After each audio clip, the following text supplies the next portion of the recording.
invitados. En primer lugar, el doctor Jaime Ramírez, que es docente asociado en Administración de Salud en la Facultad de Ciencias Económicas y Administrativas de la Universidad Javeriana, es economista de la Universidad Nacional y estudió Gestión de la Salud en la Universidad Politécnica de Valencia, en España. Ha sido profesor de Políticas Públicas de la Alta Dirección del Estado y en varias universidades, entre ellas la Universidad de los Andes. Es autor, por supuesto, todos lo conocemos, de muchos textos y libros que son de consulta permanente para quienes trabajamos en este sector. El doctor Rodolfo Rivers, creo que es un aporte bien importante. Al doctor Rivers le envía un saludo muy especial. No pudo estar con nosotros hoy, la doctora Blanca Cajigas se excusó por algún compromiso que tenían muy importante.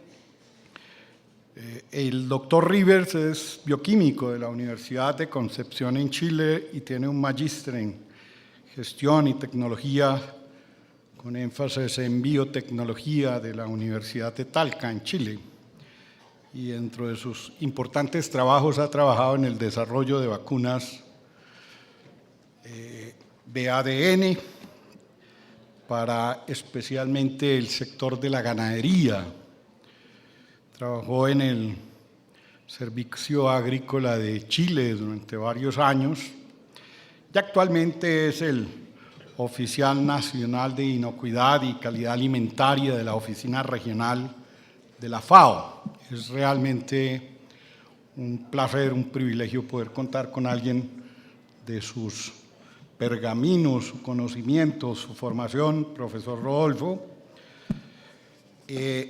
Igualmente está con nosotros el doctor Osvaldo Artaza, quien ya habíamos tenido el privilegio de saludarlo esta mañana, quien fue ministro de Salud de Chile. Le quiero recordar, para quienes en la mañana aún no habían llegado, fue ministro de Salud en el año 2002 en Chile y asesor de sistemas y servicios de la Organización Panamericana de la Salud. Él es también un médico egresado de la Universidad de Chile, es pediatra, tiene una subespecialidad en cardiología infantil y participó muy activamente en el Plan de Acceso Universal de Garantías Explícitas de Chile, lo que se conocía como el Plan Auge, que muchísimas personas acá lo conocen. Es un excelente docente universitario y de la Escuela de Salud Pública de Chile, un académico y, señor ministro, un placer tenerlo aquí en Colombia nuevamente. Y finalmente están con nosotros el doctor Carlos Alberto Botero. El doctor Botero hacía bastante tiempo no tenía el placer de saludarlo. Nos conocimos en las lides de la prestación de los servicios cuando él era director de ese importante hospital que es el San Jorge de Pereira. Eso ya hace muchos años. Ya en esa época había un congreso que organizaba un gran amigo, un gran colombiano, una persona muy especial para todos, que falleció hace algunos años, el doctor Luis Guillermo Vélez. Todos los años hacía él un congreso que se llamaba ¿Dónde están los dineros de la salud? Estar preguntando todavía. Durante muchos años lo hizo y creo que fue la primera persona que llamó la atención a ese complejo tema financiero de la salud de la manera como solo él lo hacía. El doctor Carlos Alberto Botero es actualmente gobernador de Risaralda, pero también fue alcalde dos veces en la ciudad de Pereira, 2 veces gobernador, elegido popularmente. Es una persona que tiene un reconocimiento bastante importante en el departamento de Risaralda. Él se graduó allá de la Universidad Tecnológica de Pereira y tiene una especialización en gerencia de servicios de salud, pero ha sido también dentro de los programas de la OPS docente de la Escuela de Administración y de Salud Pública en Chile, coincidencialmente. Ya ha estado dictando clase y he tenido oportunidad de seguirlo en varias universidades de América Latina. Además, también ha sido 2 veces presidente de la Federación Colombiana de Gobernadores, y con todo el conocimiento que tiene sobre este tema, pues digamos que ha sido en los últimos años el vocero de todos los gobernadores del país frente a los temas de salud, además de toda la problemática social que se analiza y se estudia en esa importante federación.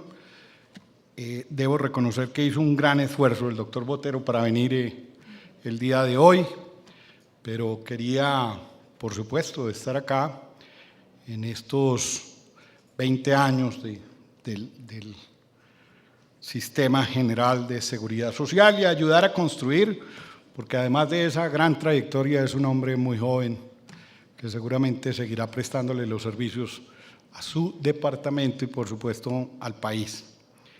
Entonces, dicho esto, presentados los panelistas, doctor Gabriel Carrasquilla, tiene usted la palabra y muchas gracias por coordinar el panel. Gracias, Fernando, y muy buenas tardes para todos, y un agradecimiento muy especial a nuestros panelistas. El objetivo del panel es muy importante.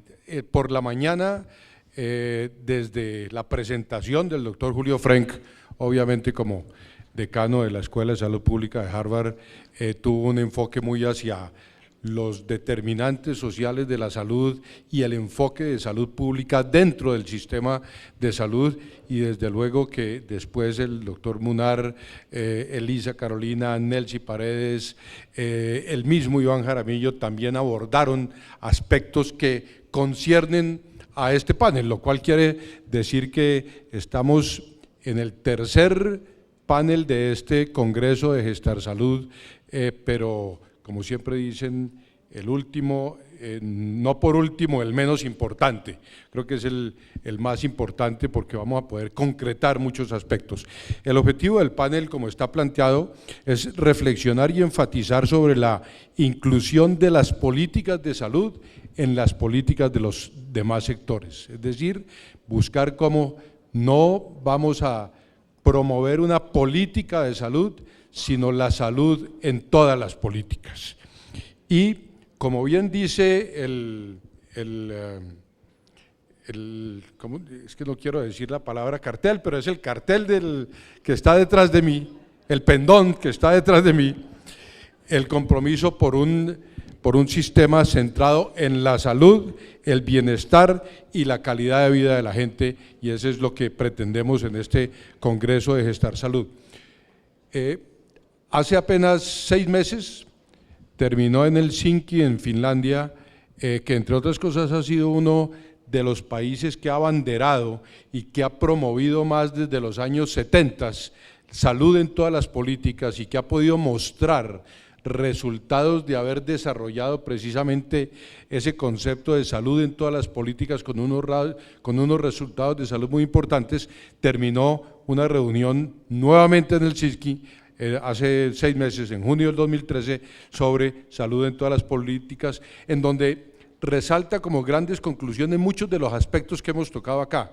Algo que tocó Nelcy Paredes, por ejemplo, el liderazgo y la rectoría del sector, la capacidad del Ministerio de Salud de ser capaz de concertar y de liderar los procesos con los otros ministerios y con los otros sectores.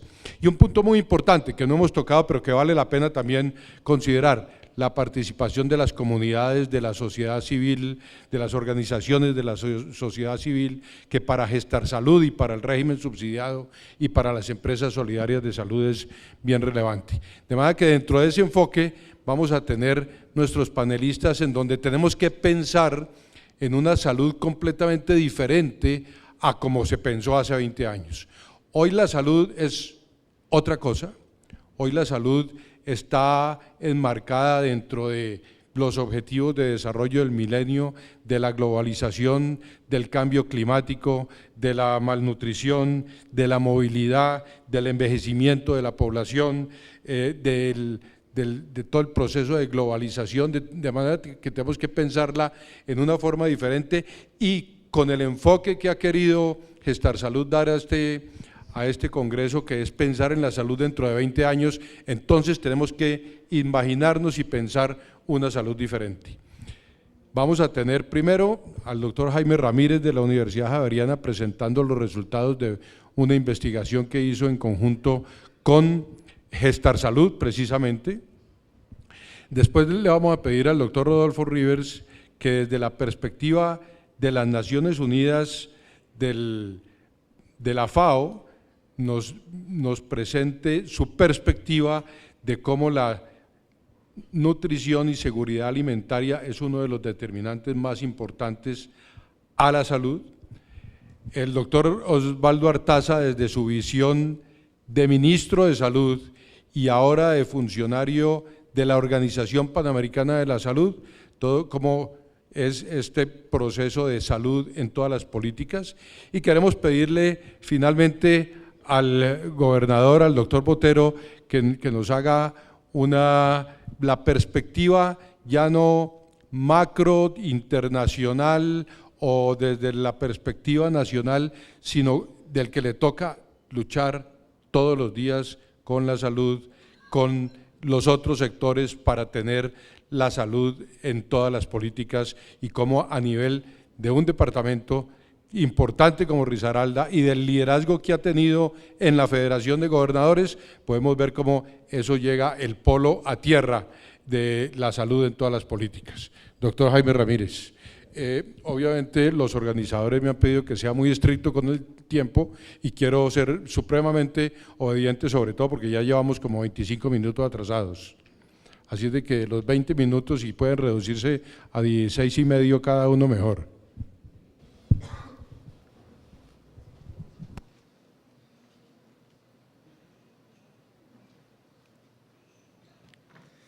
Listo. En los últimos años me he dedicado fundamentalmente a la docencia y a la investigación en los temas de salud, pero quiero recordar 10 años antes, hace 20 años, cuando en el desarrollo del programa de empresas solidarias teníamos que construir un instrumento para fomentar su organización.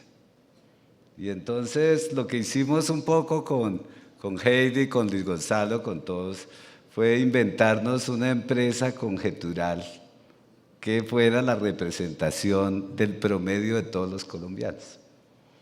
Y en esa empresa conjetural hicimos un esfuerzo porque en el nombre de la empresa quedara representado el objeto central de la naturaleza de lo que nosotros pensábamos y queríamos que fuera la reforma. Algo así como en el nombre de la rosa está la rosa y en la palabra Nilo todo el Nilo. En ese sentido, nosotros hicimos una empresa que se llamaba conjeturalmente El Buen Vivir y la localizamos en un municipio que se llamaba La Esperanza. Ese fue nuestro aporte. Nuestro aporte no fue hacer un manual, sino nuestro aporte fue crear una empresa como si fuera de verdad, en donde estuvieran representadas las expectativas de los afiliados y en donde estuviera representado hacia dónde queríamos dirigir nuestras esperanzas. Hay dos ideas que fueron recogidas en el departamento del Cauca por los promotores y los habitantes de estos departamentos, y en el Cauca surgieron 3 empresas, una que se llamaba Vivir Mejor, otra que se llamaba La Buena Vida y otra que se llamaba La Buena Esperanza. Hoy esas empresas todavía subsisten y se convierten en el ancestro espiritual, para usar un nombre de los indígenas del Cauca, de Asmedsalud. Y en primer lugar quiero hacer un homenaje a esta idea y a esta estructura de lo que significa el buen vivir.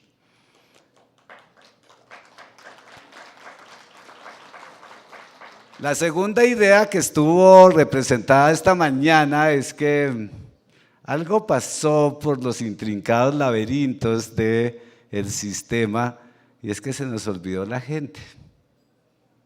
¿Qué pasó con la gente? Entonces hablamos de las estructuras del sistema, incluso de las estructuras sociales, pero nunca hablamos de qué piensan los ciudadanos del sistema. A veces hablamos de pacientes, pero el sistema no está hecho solo de enfermos, sino está hecho de ciudadanos. ¿Y qué piensan los ciudadanos, los pacientes, los enfermos, los felices y los infelices dentro del sistema? Y eso es lo que he enmarcado en la presentación que hace parte de un estudio sobre el estado de situación de salud como un estado de bienestar social y no como un estado libre de enfermedad. Y en este sentido voy a presentar qué piensan los afiliados de la salud, el bienestar y qué tipo de preferencias tienen en las empresas solidarias de salud.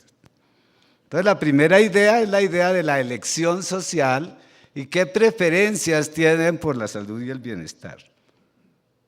Parto de una consideración de Amartya Sen de que qué es lo que nosotros debemos saber para valorar si el estado de salud es bueno o el estado de salud es malo. Y acá se nos recuerda que hay dos tendencias, una tendencia que se llama la mirada interna, que da mucha fuerza a que los individuos y los ciudadanos pueden imaginarse una buena vida y aún pueden elegir los medios para conseguirla. Y en tal sentido, los ciudadanos no necesitan más agencias que la representación de sus propias ideas sobre el bienestar. Eso es lo que significa, como decía Aristóteles, tener la vida querida y encontrar los medios para conseguirla.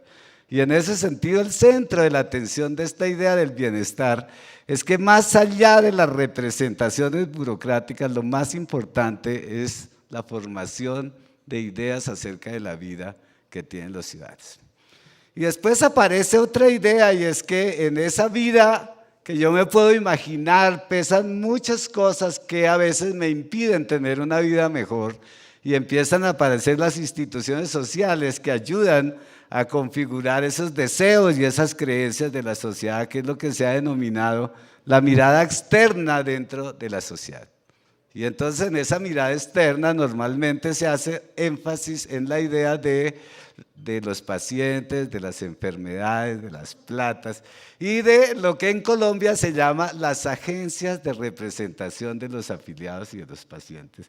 Y en ese sentido lo que está planteando Sen en esto es que fundamentalmente las dos miradas deben complementarse con un énfasis en respetar las opiniones de los ciudadanos sobre el tipo de bienestar y el tipo de salud que se debe tener. Orientados por esto, organizamos un set de preguntas sobre lo que la gente prefiere en el sistema. Y la primera gráfica es esta, y es: valorados el trabajo, la educación, la salud y muchas dimensiones como la vivienda y el bienestar, ¿cuál es el factor más importante para los afiliados a las empresas solidarias? Y lo que nos daba un poco para recordar lo que decía Iván, es que no es la educación, ni es el trabajo, ni es el bienestar social entendido en términos muy abstractos, sino que los afiliados a las empresas solidarias tienen una preferencia de primerísimo orden por la salud.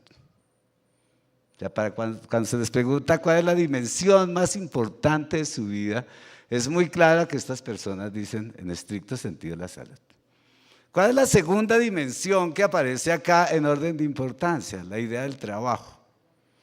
Y entonces aquí está la idea que yo quiero representar. Necesito tener una buena expectativa sobre mi vida y necesito tener un medio para conseguirla. Entonces quiero salud y mi medio para conseguirla será el trabajo. Entonces aquí mi idea sobre los determinantes no es una idea física, es una idea interrelacional entre lo que yo quiero como proyección de mi estándar de vida y de los medios que uso para conseguirla, y después vienen los otros niveles de importancia ya más asociados con otros temas como el bienestar general, la vivienda o la educación. Cuando le preguntamos ya, como en el otro extremo, ¿qué clase de preferencias directas tiene por los servicios incluidos en el POS? Claramente, los afiliados ordenan sus preferencias como la necesidad de garantizar un contacto directo con el sistema a través de un esquema claro, ¿no es cierto?, de atención a través de consultas, de medicamentos y de diagnósticos. Y entonces, en ese sentido, la importancia que se le daba al primer nivel, a la atención primaria, a ese contacto entre los ciudadanos y el sistema se ve reflejado. A mí me gusta esta idea de las preferencias porque si yo le pregunto a un médico, probablemente la ordenará de otra forma. Pero ¿qué pasa cuando voy a combinar las preferencias de los profesionales y de las instituciones del sistema con las preferencias de la gente? Y claramente cuando en el sistema estamos pensando en otra clase de expectativas, desde luego las expectativas de los ciudadanos irán por un lado y las del sistema irán por otro, y el resultado será una crisis de legitimidad al interior del sistema. Cuando les preguntamos después sobre las preferencias por programas, ellos empiezan a organizar las preferencias como en dos ámbitos.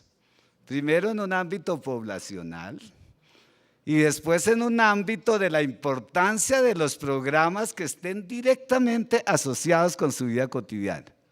En el ámbito de las poblaciones, ellos dicen nuestras prioridades poblacionales son los niños y los ancianos. Ellos se ubican en los dos extremos, en donde aquellos que están en el sistema y han vivido la vida que no han podido realizar y tienen ámbitos de enfermedades que el sistema debe intervenir, ¿no es cierto?, le dan prioridad a esto. Y en los niños son como nuestra proyección sobre el futuro de la vida, y entonces esa proyección sobre el futuro de la vida debe ser el nivel principal de concentración en términos de salud. Cuando uno mira los indicadores de carga de enfermedad y de todas estas cosas, probablemente estén sintonizados con lo mismo, y entonces habrá que preguntar si no hemos subvalorado profundamente la manera como los afiliados han representado sus propias expectativas. Cuando hablamos sobre los problemas de los riesgos para la salud, empiezan a aparecer, ¿no es cierto?, un orden de preferencias que empieza a coincidir con el orden de los técnicos. Y entonces hay como una simbiosis entre lo que dicen los estudios internacionales y lo que dicen las preferencias sociales de las personas. Y en ese sentido, la convergencia de esta simbiosis lo que nos muestra es qué tan lejanos nosotros estábamos de la idea de que los individuos no pueden formarse una idea sobre sus preferencias en los programas de salud porque les hace falta información, por la simetría de información y no sé qué, y nos inventamos muchas intermediaciones sobre esto, y si ustedes miran bien el gráfico y lo comparan con cualquier estructura de preferencias hechas por los especialistas, lo que se ve es que hay una especie de convergencia. ¿Qué ideas están asociadas al tema de los niños y las niñas? O sea, sí, acá lo que dicen es, esta es nuestra población más importante. Es claro que en esta idea, ¿no es cierto?, se mira claramente que las preferencias están dadas por niveles de bienestar que no siempre están representados en atención de enfermedades. O sea, es muy claro para la población que cuando hablamos de problemas y de programas, su asociación es con el nivel de bienestar. En ese sentido, porque nosotros preguntábamos por tipos de bienestar y programas que lo posibiliten y no por tipo de enfermedades y formas de atender las enfermedades. En términos de los programas ya más específicos, de preferencias en el POS, pues está claro que el sistema debe atender lo que causa, ¿no es cierto?, gran discapacidad dentro del sistema. Establece un orden de esas discapacidades. En términos de lo que está en el POS, le da más importancia al nivel de afectación de cada enfermedad sobre su nivel de bienestar, y en términos de programa le da más importancia a los medios para vivir una buena vida. Y este es como, no sé, si yo hago un estudio y digo cuál es la virtud principal y las expectativas que debe satisfacer desde el punto de vista económico un seguro, entonces les preguntamos, ¿usted qué cree cuáles son las consecuencias más inmediatas de estar enfermo? Y entonces lo primero que dice es, se nos acabó el ahorro y el stock de riqueza acumulado. Enfermarse significa eso, enfermarse significa no poder trabajar, enfermarse puede significar perder el empleo, enfermarse puede significar una discapacidad, pero claramente lo que está diciendo un seguro de alguna manera tiene que responder por estos ámbitos relacionados con el riesgo de enfermarse y morir. Y en términos de riesgos para la salud, es claro que la sociedad identifica con mayor claridad, ¿no es cierto?, una asociación entre los riesgos colectivos y los riesgos individuales. Y hay muchas preguntas asociadas con estos riesgos. Quiero detenerme un poco en esto. En el estudio siempre aparece como prioritario un tema de la atención de la discapacidad, y un tema muy prioritario que es la atención de la enfermedad mental y de la violencia intrafamiliar. Y hay un tema que molesta mucho el bienestar, que es esa idea de esto. En el tema de las limitaciones sociales, ¿no es cierto?, empezamos a preguntar fundamentalmente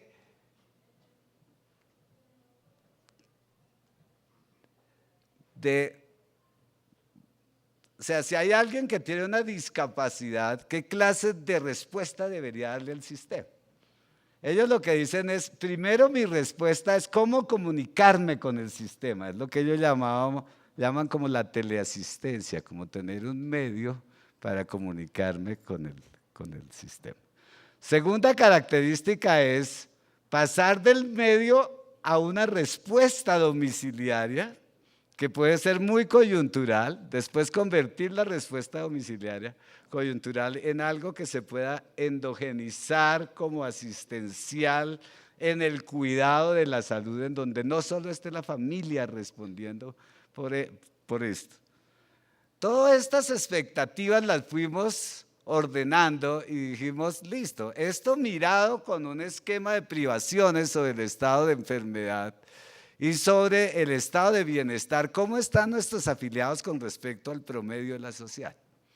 Y lo primero que encontramos es que en términos de pobreza, pobreza extrema, indigencia, brecha de pobreza, los afiliados a las empresas solidarias tienen el doble de la pobreza y el doble de la brecha de pobreza y el doble de la intensidad de la pobreza. Entonces, claro, nos encontramos acá con unas expectativas del bienestar y con unas privaciones muy grandes. Luego, el resultado general es que la sociedad no puede encontrar una asociación entre lo bueno que piensa en la vida y los medios para conseguirlo. En términos de realizaciones y dotaciones que tiene la gente, entonces dijimos, vamos a mirar cómo está el tema del empleo. Y entonces calculamos la tasa de empleo, la tasa de desempleo, y nos dimos cuenta, en primer lugar, que para detenerme solo en una variable, la tasa de desempleo en general de los afiliados a las solidarias es el doble del promedio nacional.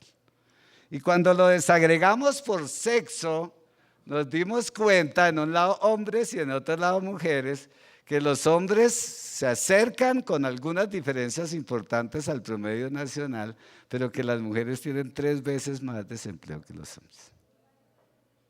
Entonces, las tasas del desempleo, las tasas de participación en el mercado laboral en esta población son mucho más grandes. Cuando miramos un poco las características de esas ocupaciones, ¿no es cierto? Las ocupaciones se centran fundamentalmente en el trabajo informal que requiere esfuerzo físico para poderla llevar a cabo, lo cual se asocia con la idea de tener siempre buena salud para poder hacer ese esfuerzo físico. Cuando lo miramos en términos de desigualdades, a pesar de que son pobres, hay muchas desigualdades entre ellos. Y entonces, el 38%, por ejemplo, o sea, el 20% más rico de esta población capta el 38% de la riqueza. A pesar de que entre pobres hay una identificación total, hay una diferencia entre el más pobre y el menos pobre. Y cuando lo vemos por el coeficiente de concentración de Gini, que si uno dice esta es una población igualmente pobre, el indicador sería igual a 0, el indicador nos da entre 0,4 y 0,5, lo cual muestra grandes desigualdades en los niveles de concentración de la riqueza. ¿Sí? Aquí están los gráficos rojos o naranjas, no sé cómo se ve allá. Pues muestran la población de la informalidad en actividades físicas muy concentrada. Y al final nosotros dijimos, vamos a pasar a un esquema de calidad de vida. ¿Qué piensan, no es cierto?, en términos de calidad de vida asociados con el nivel de salud? Y lo que hicimos fue un indicador multidimensional que representara una medición del bienestar físico, emocional, funcional, mental y social, que le permitiera a los individuos tener una valoración de la salud como estado de bienestar. Y entonces nuestra idea es medir años ajustados por calidad de vida.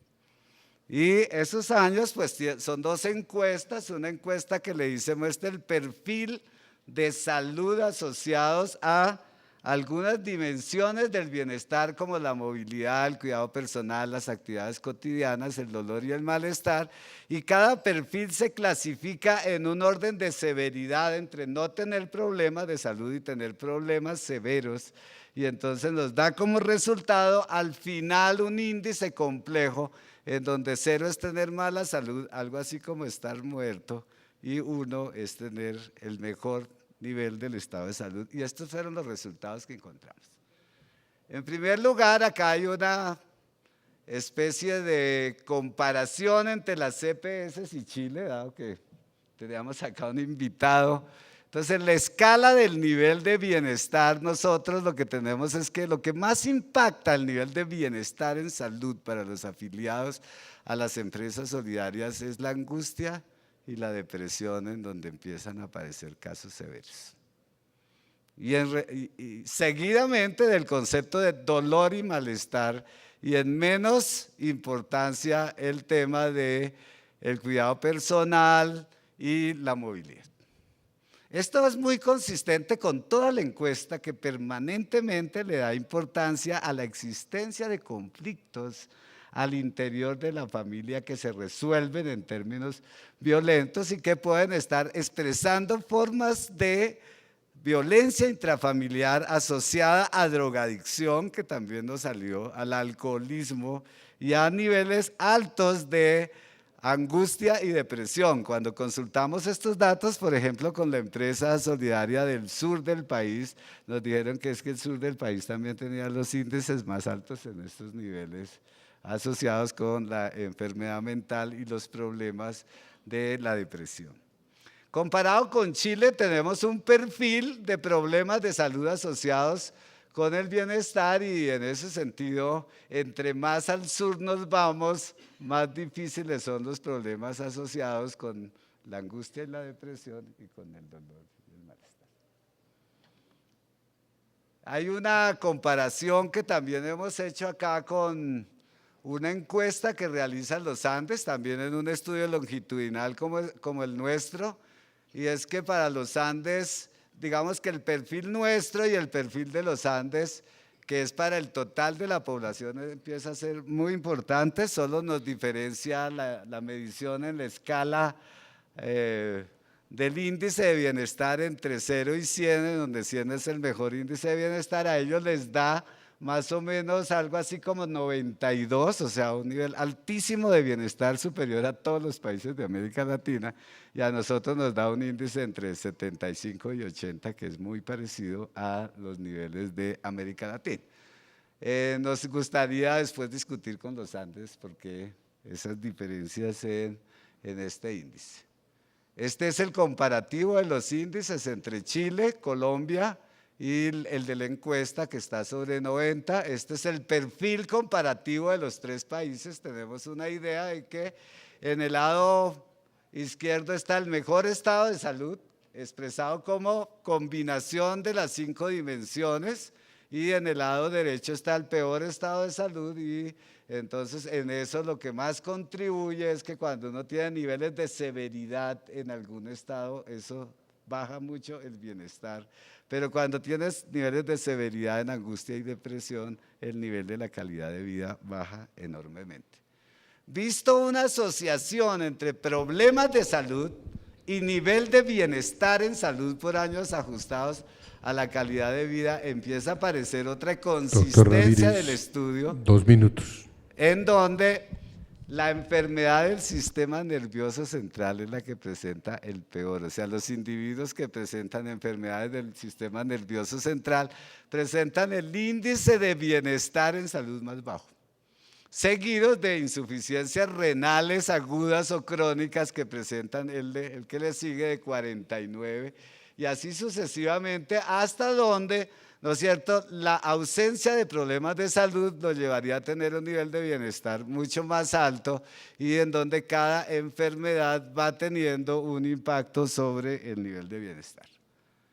Esto es la variabilidad sobre los problemas de bienestar. En la lineecita más oscura del centro está la media, y lo que nos dice es variable el tema de la diabetes, por ejemplo, y el nivel de bienestar, lo cual significa que a medida que hay evolución de la enfermedad, el nivel de bienestar sobre la calidad de vida en salud total va evolucionando, lo cual significa que el sistema de salud podría tener con esto unos sistemas de indicadores en donde, mejorando la atención de los problemas de salud, vamos aumentando los niveles de calidad de vida en salud.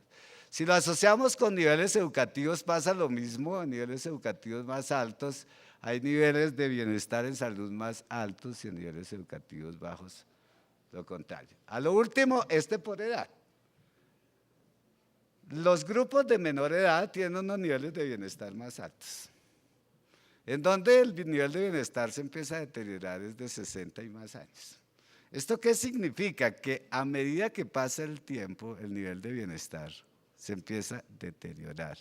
Y si el sistema de salud no se enfrenta al paso del tiempo para conservar los años de vida ajustados por calidad, el sistema será inoperante y no solo está en contravía de las expectativas que tiene la sociedad, sino que gastaríamos recursos por pocos resultados en el sistema de salud.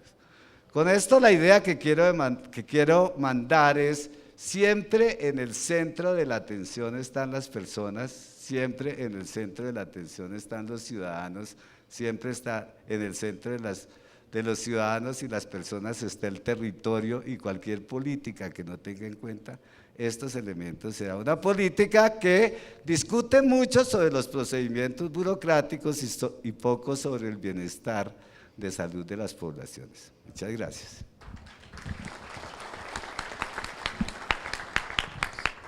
Muchas gracias a Jaime. Entonces le pedimos al doctor Rodolfo Rivers su perspectiva de la nutrición y seguridad alimentaria en la salud.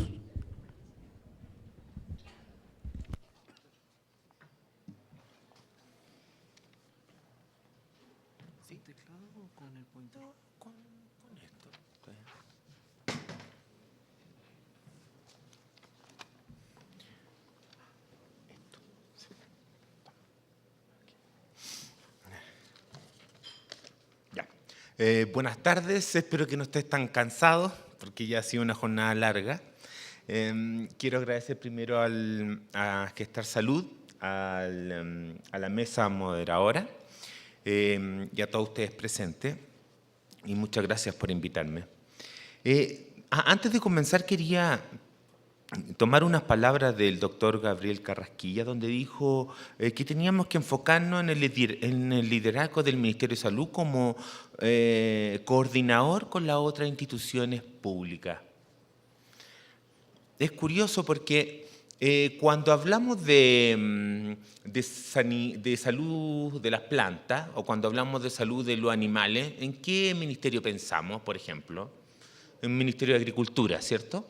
O Ministerio de Ganadería, independiente como sea. Cuando hablamos de salud de las personas, ¿en qué pensamos?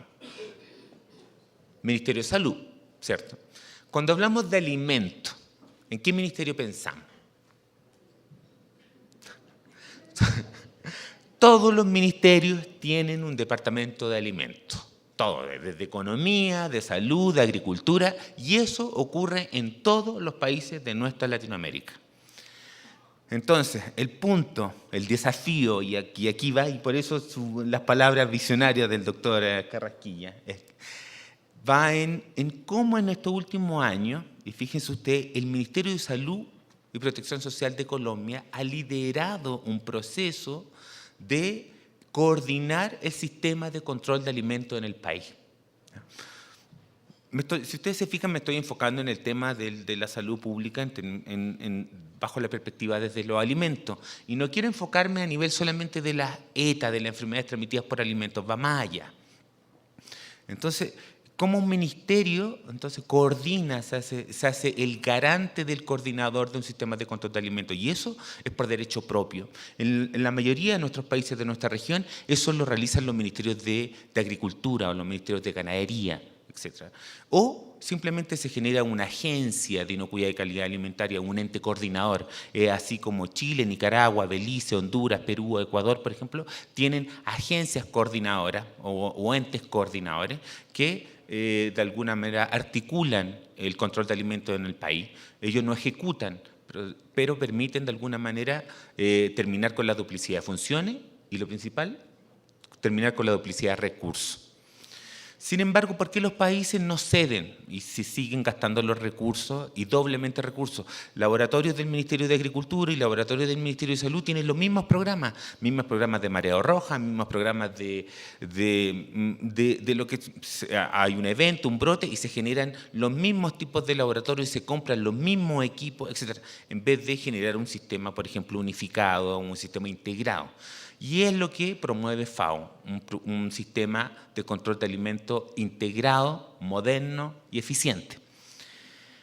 Y eso tiene básicamente tres elementos: que tiene que ser preventivo, que tiene que ser a lo largo de toda la cadena alimentaria y basado en el riesgo. Entonces, en ese esquema quiero empezar esta presentación. Vemos dos fotos ahí. Esta es la primera es la foto de la sede de la FAO en Roma, y la segunda es la foto de nuestra oficina en la sede regional de la FAO, que está en Santiago de Chile. Hay 5 sedes regionales, también hay 10 sedes subregionales alrededor de todo el mundo, incluyendo una para Centroamérica, que está en Panamá, y una en Barbados, que es para el Caribe, y una representación de la FAO para cada uno de los países de nuestra región y de cada región. Y quiero contarles esto: uno de cada 4 niños, uno de cada 4 niños menores de 5 años en el mundo padece de retraso del crecimiento. Esto significa que 265 millones de niños están tan malnutridos que nunca alcanzarán todo su potencial físico y cognitivo.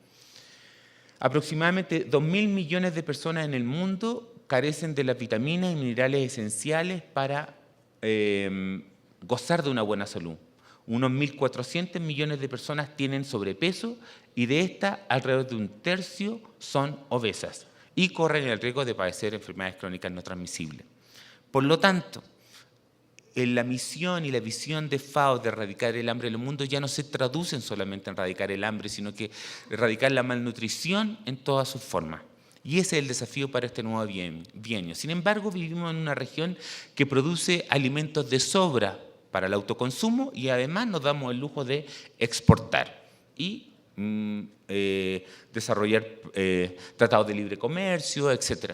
Entonces el problema de la producción de alimentos no es la producción y no es la falta de alimentos, sino que es el acceso a ellos. Y esto es lo que produce la inseguridad alimentaria. ¿Qué es lo que es seguridad alimentaria? Existe seguridad alimentaria cuando en todo momento las personas tienen acceso a alimentos suficientes, nutritivos e inocuos para satisfacer todas sus necesidades alimenticias y sus preferencias en cuanto a los alimentos a fin de llevar una vida activa y sana. Es por este motivo que es un determinante social clave en la salud de la gente. Y esa es la perspectiva, y esa es la otra perspectiva, ustedes como profesionales de la salud, que de alguna manera como FAO nosotros queremos entregarles. Ahora, ¿cuáles son los factores que están afectando esta inseguridad alimentaria? Lo hemos visto a lo largo de todo el día. El cambio climático afecta, hace una mayor frecuencia de desastres naturales. ¿Y quiénes son los más afectados? Los más vulnerables, los más pobres, porque tienen menos acceso a crédito, etc. Segundo, el incremento de precios de los alimentos. El incremento de los precios de los alimentos, ¿qué me genera? Me genera un mayor costo de la canasta familiar y la alteración de los patrones de consumo alimentario. ¿Qué significa esto? Hoy por hoy comer fruta y verdura es extremadamente caro en cada uno de nuestros países de la región. ¿Para qué decir comer pescado? Y la razón, en Chile, imagínense, hay prácticamente más de 150 intermediarios comerciales entre que el pescado sale del bote en el mar hasta que llega al mercado, a la venta. Imagínense lo que significa eso. Por eso FAO está trabajando fuertemente en los circuitos cortos, tanto en la venta de frutas y verduras y en la venta de pescado. El Ministerio de Salud y Protección Social en Colombia ha desarrollado una estrategia interesante respecto a la promoción del consumo de fruta y verduras, que lo ha desarrollado muy bien durante todo el 2012 y este año incluso se ha transformado como una experiencia exitosa, como un bien público, como lo ha tratado, para ser exportado de alguna manera para otros países que requieren de la misma experiencia o requieren del mismo conocimiento para implementarlo. ¿Qué me genera lo anterior, la alteración de los patrones de consumo alimentario? Eso es lo que me genera, al final de cuentas, la doble carga de la malnutrición. Obviamente las personas prefieren precio a calidad y por lo tanto consumen alimentos con un alto valor calórico, que son más económicos y por lo tanto genera un problema de malnutrición por exceso, pero de alguna manera es la obesidad, que yo lo digo sin ningún problema, que es la obesidad más desgraciada, porque es la obesidad de los pobres. O sea, eres pobre y hoy eres obeso. Entonces, y segundo, la crisis financiera. Obviamente hay menor crecimiento económico, de desempleo, menor ingreso. Estos tres factores son los factores principales que me están generando inseguridad alimentaria y nutricional. Con respecto a la obesidad, lo que les mencionaba, entonces, y efectivamente así es, a la hora de elegir alimentos, prevalecen, entre otras cosas, las condiciones de satisfacción. O sea, comer, alimentarse, lo hemos hecho durante el día, es placentero. O sea, y entonces, de alguna manera, la industria alimentaria juega con eso. La industria alimentaria es una industria y por lo tanto tiene que ser rentable. Escuché antes, los servicios de salud también tienen que ser rentables, por supuesto. Entonces, pero tienen que ser con responsabilidad social también. Entonces, de alguna manera, el desafío de la industria alimentaria, veía en un estudio, en una entrevista que me hacían anteriormente, ¿qué significa esto de generar alimentos más saludables, más nutritivos, con menos, que no sean altos en sodio, altos en grasas trans, esto significa que la industria alimentaria se va a venir a pique, etcétera. Se le van a sacar los monitos a los envases publicitarios. Entonces, Y entonces me planteé la pregunta, ¿desde cuándo el comer saludable? ¿Desde cuándo el comer sano es un plus? ¿Desde cuándo el comer bien es un valor agregado?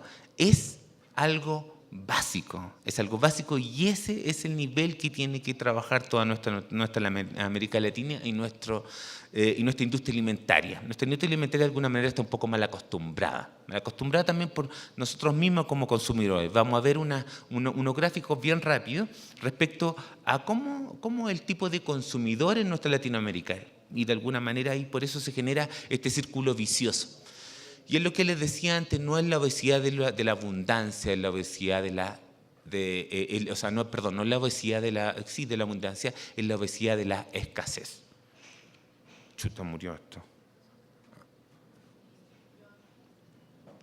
En fin, ahí está.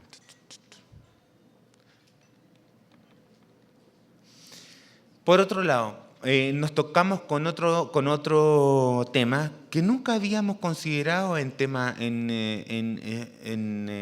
años anteriores, el desperdicio de alimentos. Todo el tiempo hemos estado enfocados en que se tiene que incrementar la producción de alimentos para satisfacer la demanda alimenticia de las generaciones que vienen. Sin embargo, 1/3 de la producción de los alimentos destinados al consumo humano se pierden o desperdician en todo el mundo, lo que equivale aproximadamente a 1.300 millones de toneladas al año. Entonces, el desafío hoy para FAO es concentrarse en cómo disminuir ese tercio que se desperdicia. Generalmente en países en desarrollo ese desperdicio ocurre al final de la cadena alimentaria como responsabilidad del consumidor. Pero sin embargo en países en vías de desarrollo, por ejemplo como Colombia, como en nuestra región, ocurren desde el principio de la producción primaria incluso. Entonces ahí corresponde un desafío de la industria alimentaria y lo más injusto es que generalmente son desperdicios por problemas de calidad, ni siquiera son por problemas de inocuidad. Porque por problemas de inocuidad, o sea, eso no se puede reutilizar, no se puede redirigir, etcétera. Pero por problemas de calidad, que la zanahoria no tiene el tamaño, el calibre, etcétera, que lo exige el supermercado o que se exige la exportación y por lo tanto es más fácil eliminarlo, botarlo, por ejemplo. Incluso ni siquiera va al consumo interno. Y ahí viene el otro tema, el doble estándar. Hay países que tenemos en nuestra región doble estándar, 3 estándares, hasta 4 estándares de alimentación. Es para no creerlo. Y el otro día en un congreso en la UDCA, hace 3 semanas atrás aproximadamente, me preguntaban, pero ¿y por qué los productos que se rechazan en el país y que son de alta calidad, etcétera, no sabemos si los redistribuyen a nivel nacional, etcétera? ¿Quién es el cargado del control ahí, etcétera? Es cultural. Esto es cultural. Y les decía, cuando yo era chico, y yo creo que a ustedes también se recuerda, siempre se preparaba algo rico la mamá y uno iba a comer. No, porque es para la tía que viene. No, porque es para la visita. Y uno de chico yo no entendía por qué era para la persona que no venía nunca y que más ya salía pelando, hablando mal. Entonces... Y entonces, no, lo mejor es para uno. Entonces, y ese es el cambio que tenemos que cambiar. Y bueno, por eso somos latinoamericanos, porque tenemos que cambiar eso. Entonces, y ahí ya no van a existir estos dobles estándares, ni estos 4 estándares. Y el desperdicio de alimentos es un tema delicado. En términos, estamos trabajando muy fuerte con los programas de alimentación escolar. Se pierde mucho alimento en la distribución en los programas de alimentación escolar, pero no porque se pierden en el transporte, porque se pierden por problemas de inocuidad, se pierden porque simplemente los niños no se lo comen. ¿Y no se lo comen por qué? Porque es mala. Entonces, es mala. Yo me acuerdo que fui beneficiario cuando pequeño también de alimentación escolar y era horrible. Y yo creo que hoy día sigue siendo igual de mala, entonces la pierden. Entonces ahí es donde hay que aumentar los estándares, hay que trabajar, hay que esforzarse, y ahí viene todo. Colombia tiene un proceso en el tema de fomento, tiene un sistema nacional de innovación que es muy estable, tiene un sistema nacional de innovación que es que incluso de los más antiguos de la región. Entonces es un desafío. El desafío no es crear alimentos funcionales, el desafío no es crear alimentos de cuarta gama, el desafío no es crear alimentos con otras propiedades. El desafío es al crear alimentos saludables pero que sean accesibles a todos, o sea, con un valor económico bajo. Esa es la quimera de la innovación, y esa es la innovación que todavía no existe. O sea, hay innovaciones de alimentos saludables, pero ¿cómo lo llaman ahora? Gourmet. Entonces, y es accesible a unos pocos, a un grupo de la población, y no es para todos. Eso no tiene sentido, eso no es innovación. Entonces, por tal motivo, FAO se ha establecido 5 objetivos estratégicos para este nuevo bienio, y uno es ayudar a eliminar el hambre, la inseguridad alimentaria y la malnutrición, hacer que la agricultura, la actividad forestal y la pesca sean más productivas y sostenibles, reducir la pobreza rural, fomentar sistemas agrícolas integradores y eficientes. En el mundo global como hasta ahora, los grandes retail van a terminar comiéndose a las pequeñas y medianas empresas. Solamente las pequeñas grandes empresas pueden meter la mano al bolsillo e implementar sistemas HACCP, exportar, etc. Las pequeñas y medianas empresas no pueden implementar HACCP, es muy caro. ¿Qué hacen? Buenas prácticas y abastecen el consumo interno. Y ahí viene un tema de calidad, etc. Incrementar la resiliencia de los medios de vida rurales entre las catástrofes. Y es lo que les decía antes, si no sabemos quién es nuestro público, ¿cómo es el consumidor en nuestra región? Hicimos una encuesta a nivel de la región y el 64,7% es un consumidor desinformado. Eso significa que no lee la etiqueta, no sabe la definición de lo que es inocuidad. Preguntamos qué era inocuidad, decían hasta sexo seguro, etcétera. Entonces, pero sin embargo, cuando preguntamos qué era lo que era higiene, era distinto, ya manejaban el tema. Pero el tema inocuidad involucra otros temas, no solamente promover la salud del consumidor, la salud del sino que fomentar el comercio internacional de alimentos, el crecimiento de un país, una serie de cosas. La diferencia entre higiene y inocuidad en el fondo. Entonces, ¿y cuáles eran las características que preguntamos acá? Las características principales nos dimos cuenta que, no alcanzo a ver ahí, pero el 35% privilegiaba el precio a la calidad, lo que les decía anteriormente, obvio. Entonces, ahí lo que genera estos problemas de malnutrición, de doble carga de malnutrición, etc. Y sin embargo, algo que me llamó la atención es que más del 29% consumía los alimentos de la vía pública. En muchos de nuestros países, nuestros gobiernos dan la espalda a este tipo de venta informal de alimentos. Como FAO, nosotros formalizamos estos programas de alguna manera capacitando a mujeres. Esto tiene un enfoque de género muy fuerte también. Son las mujeres las que de alguna manera cuando se van los maridos por crisis económica, etcétera, y que quedan a cargo de los niños. Y lo único que hacen o lo único que saben hacer y se ponen a hacer cuando están en ese momento de vulnerabilidad es cocinar. Y entonces como FAO nosotros lo que hacemos, lo que hemos dicho anteriormente, empoderarla. Y empoderarla significa que ya no están haciendo una externalidad de lo que están haciendo en su cocina. En unos seminarios que hacíamos a estas mujeres de manipulación higiénica de alimentos, les pedíamos presentarse a cada una. Sí, presenta que quién eres tú, yo soy tal dueña de casa, yo soy madre de 5 hijos, yo soy esposa de pescador. Entonces, a la mitad del taller les decíamos, el objetivo de este taller es que ustedes ya nunca más van a decir cuando se presenten que son dueñas de casa, esposa de pescador, madre de 5 hijos. Son manipuladoras de alimentos. Y eso genera un círculo virtuoso que es mucho más allá de entrar en subvenciones del Estado, etc. ¿Cuáles son los logros de las políticas públicas que se generan en torno a la seguridad alimentaria y nutricional? Curiosamente, conversaba con el doctor Carrasquilla que hoy se lanzó ¿cuánto queda? Cero. No, pero aquí termino, esto es lo último. Los logros hoy se lanzó el Panorama de Seguridad Alimentaria y Nutricional 2013 de la FAO, que nunca había visto un panorama de la FAO, el documento que da cuenta de esta cifra, tan optimista. Se redujo La pobreza desde un 48,4% a un 22,6%. Se declara que Argentina, Chile, México, Venezuela, Barbados, Cuba, Dominica, San Vicente y Granadina han logrado la erradicación del hambre. Se declara que Colombia, junto a un grupo de países, ya lograron reducir a la mitad la proporción de personas con hambre 2 años antes de la fecha límite del 2015, como se había propuesto como objetivo del desarrollo del milenio.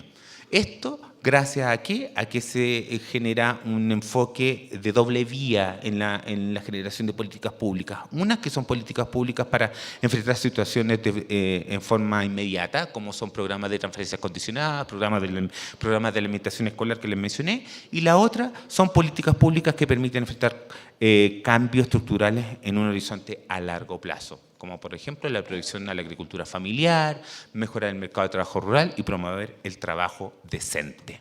Muchas gracias.